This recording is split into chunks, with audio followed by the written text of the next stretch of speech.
In today's video, I'm going to teach you how to delete bills in QuickBooks Online.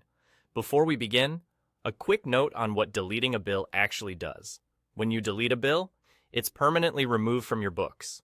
That means your accounts payable balance, vendor balance, and any reports that included that bill will update as if the bill never existed.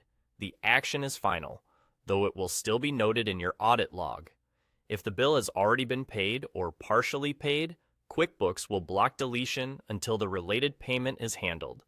So the process we're walking through is for bills that are not connected to payments.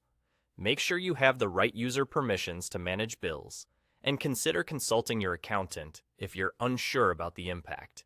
Let's get started inside QuickBooks Online. From the left navigation, click on Expenses. This section is where all of your spending-related transactions live, including bills, vendor credits, and expenses. Once you're on the Expenses page, look for the Bills tab. Selecting the Bills tab narrows the view so you're only looking at your vendor bills, which helps reduce clutter and avoids accidentally touching other transaction types. Now, choose the bills you want to delete by checking the boxes beside them. You can select one bill or several at the same time.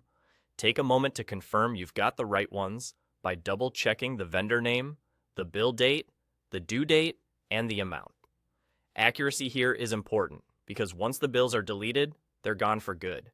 After you've made your selections, click the Delete button that appears on the screen. Depending on your view, this may show up at the top of the list or within a menu labeled something like Batch Actions or More, but you're still looking for the option to delete.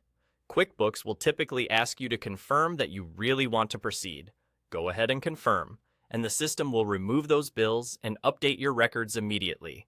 That's all there is to it. To wrap up, remember that deleting is best for entries that were created by mistake or duplicates you're certain you don't need.